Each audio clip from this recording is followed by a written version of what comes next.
Hey, welcome to the Hangout Sessions. I am here, Travis. I'm here with Perry. with And with Daya. what? Arsenal got a new manager, yeah? What? This is like a new thing for us. Oh yeah, I've never. Wait, what people need to understand from other clubs is we've never felt this before. We Like, haven't felt this before, if, especially if you're a millennial, if you're like under the age of 30 or something, you probably have never experienced this before. So it's for us, it's a big mad. deal. It It's a is big deal, man. mad, bro. Like, it's a I said, new.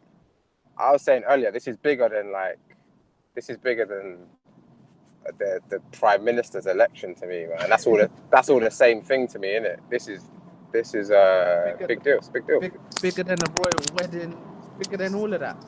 We got Yeah. a new manager. What are you saying? What do you think? Unai Emery, what are you saying? You know what? When it got announced, actually, you know what? When it got leaked, like earlier in that day, I thought this is paper talk, man. It's just more paper talk. I was getting annoyed because I was like, what are the media trying to do to us as fans? Like, why do they want to punish us like this? I was getting annoyed, like, and then when it got announced from obviously Ornstein, Yeah. everyone's favorite reporter, everyone's favorite journalist, um, I thought, you know what? Wow, okay. It hit me, and I thought, nah, man, that's not it. You know what? My initial reaction was, that's not it, man. That's not Yeah, it. yeah, That yeah, was my yeah. first reaction, and then obviously once the commotion dies down a little bit, and you start thinking about it, I was like, eh, uh, you know what? Like, I can choose. I'm gonna choose to see this positively. I'm gonna choose to see it positively because I think that there's a lot of potential there. And one thing which I've listened to a lot of videos over the last 24 hours of other Arsenal fans' opinions. One thing which people have left out, which I wanted to say, was that there's nothing, there's no greater influence on a man than having doubters and having something to prove. That can make somebody, like, that can bring the best out of any man facing adversity. And I think that his time at PSG, he's gonna want to erase all the doubt, and he seems like the sort of man who thrives off of being an underdog. So at Arsenal, for whatever reason, we've chosen to be the underdog we've chosen to brand ourselves as the underdog, operate like the underdog, thrive off of being the underdog, and I feel like he's an underdog manager based on his history, and I feel like that's a match there. But only time will tell, man. Yeah, well, yeah, I was a bit like you. I'm not, that's not it. And that's mainly because I had like a short list in my mind of about two or three managers and he wasn't on it. But now I've done a bit of research, which admittedly I had to. I don't know much about him. I know him more for his Valencia days. But yeah, I'm choosing to think positively about it as well. I know that he's like known to be one of their managers that does his research thoroughly on the opposition and gives his players homework. And I think it's something that if the players like buy into it, I think we've got something good to look forward to because I want a coach, which he'll be head coach, and I want a manager who's going to like study the opposition, like tailor his game to, like to theirs. Do you Yeah, know what I mean? That's what I want. I'm tired of us just going out there and almost looking like we have no plan and doing it our way. Like sometimes in football, not you gotta, looking. That was the plan. There was no plan. It wasn't even yeah, looking like we had no plan. There wasn't yeah, ever a plan. yeah. So And like I really feel that if the players buy into this, my concern is concern, and it's a and really it's a concern, but it's also like I'm quite happy about it as well. Like, are the players going to buy into it? A lot of these players at Arsenal are comfortable. They've like had the things their way. It's been easy. Their main pressure is from us, really, and getting into their national teams. That's it. But yeah, like with this manager, it's not gonna be easy. It's gonna be uncomfortable. They're gonna have to do things, and they're not gonna be used to it. So yeah, man. I think you know what? Like, obviously, I'm a filmmaker, yeah, and one of the I don't know how to put this. Like, one of the creative kind of mantras to being a writer is that restrictions force you to be creative. So to put restrictions on your work, and I feel like he's the sort of manager who operates. I'm like you. I didn't know much about him. The most I really knew about him actually was when they got wrapped by Barcelona. That was the first thing that came to my mind. God. So, and I feel like at PSG he had no restrictions. He could go to the director of football, suggest a player. The director of football will either say yes or no, but their stars are coming in anyway. There's never going to be a hole left in that PSG team, and I feel like that was actually to his detriment. He seems like the sort of manager who works better with restrictions. I can imagine. I don't know this for a fact yet, but I can imagine he went in there because he was never supposed to be an interview candidate. Apparently, this is what I'm hearing. So I can imagine he probably went into the interview and was like, "Bro," they probably like, "Look, yeah, how well do you think you can work with Sven and Raul here? Like, they're going to be buying all the players. What do you think about that?" And I reckon he probably went in there and was like, "Bro, that's what I did at Valencia. That's what I did at Seville. It worked for me at PSG. I had all these big shots, buying guys left, right, and centre. I didn't even have time to breathe. If I can suggest a few players, if I can suggest personnel in certain positions, if you guys can work with that, I'm happy to work with the squad that we got." I can imagine he's the sort of manager who's realised now that it's not all about having the big butt. That doesn't, like, you have to have a certain type of person who can even function in that with all those egos. Arsenal don't really have the egos like that. Our players are more apathetic. I'm not really seeing ego as such, like I'm better than everybody else, or I want to be the guy who's starting every single game. That was more of an Alexis We situation. got rid of that, if anything. Yeah. Now I see. Yeah. Now, to be honest with you, I see more laziness. I see more apathy. I see more complacency. I don't really see arrogance as such. That's not the word I would use. So I don't feel like he's got to contend with massive, mega personalities at Arsenal like that, like he would have at PSG. You got people fighting over free kicks and all that sort of stuff that's going on. Yeah. He ain't going to have that.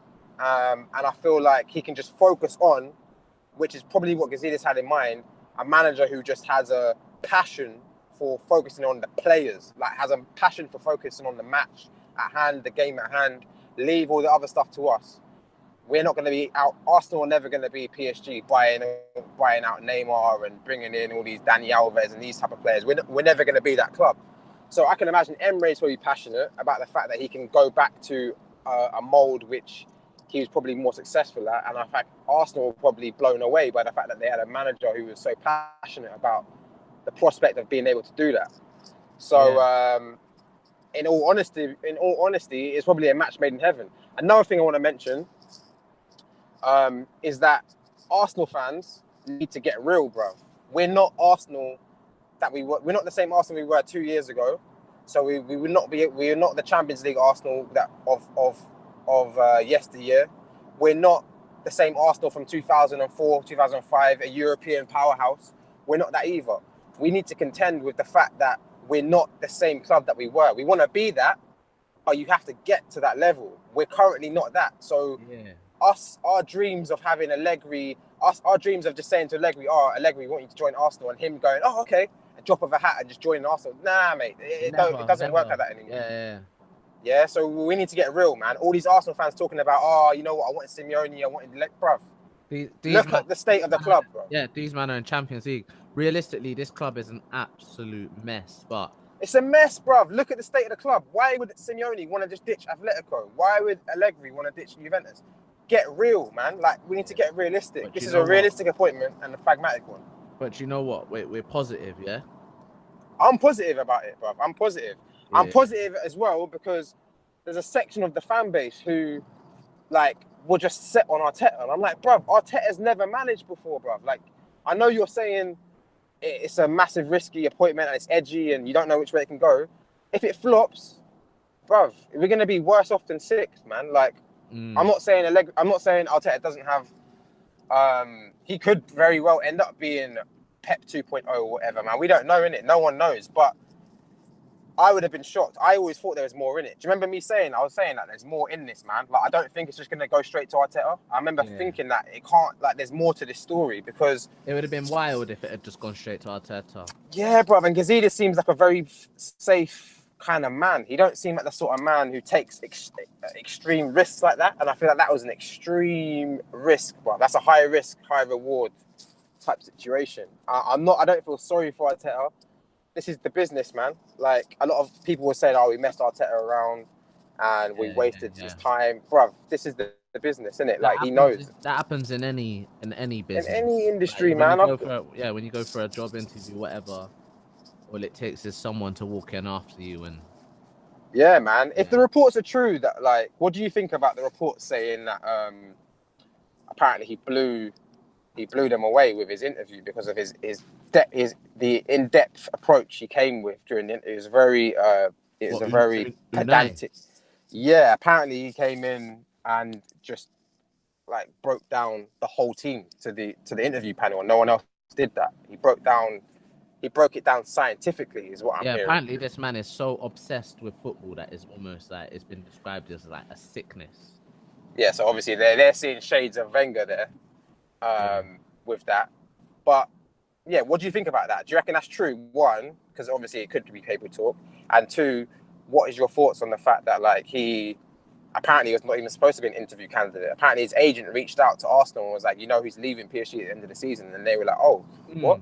And then they just brought him in for an interview. He wasn't even on the shortlist. Wow. So yeah, man, apparently they sprung that up. They sprung that on the board. But what's your opinion on the fact that he took that approach to the interview where no one else did? Everyone else probably rested on their laurels or came with their own personality, It can only really be a good thing, no? Like, I just think that can only be a good thing. Like, he obviously already has put in the homework. That he's already invested. For me, I've always said, I think I probably mentioned this to you, when I have to work with other people or like find myself having to acquire the services of another creative person, I always look for the person who's most eager as opposed to the person who's most talented. So I always go for the person who has like the most passion for whatever it is that whatever the subject is at hand. And I feel like that was probably what gave Arsenal the green, like that's probably what gave him the green light from Arsenal, was the fact that he probably seemed to want it more, I can imagine. Yeah. Goes a long way. So what are you thinking in terms of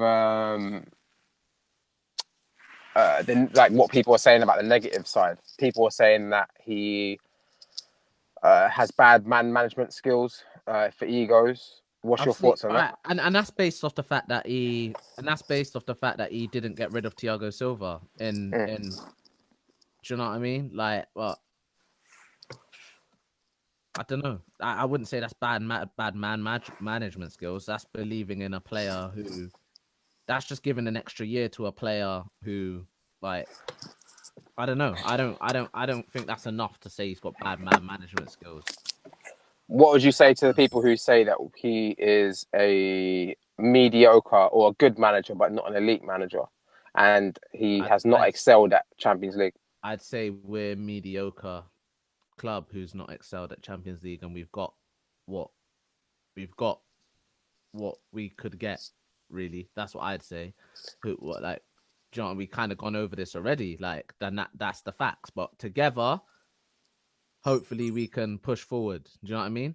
Yeah. Do you know what I mean? That's what I would say. I'd say we are a mediocre team and we're not elite. So why are we gonna get a mediocre? So why are we gonna get an elite manager? But I reckon maybe we can together we can get back to elite and we can elevate each other. You know.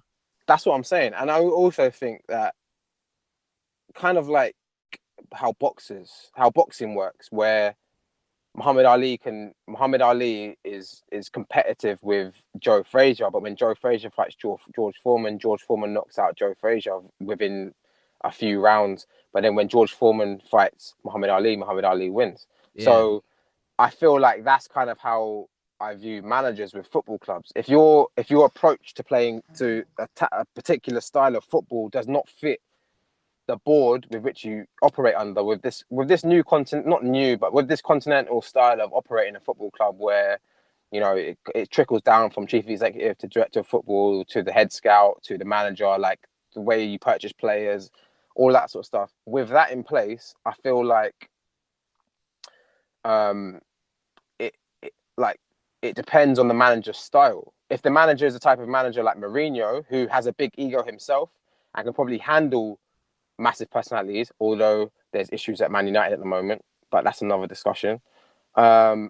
He could probably function under a PSG system, Real Madrid system. He already has.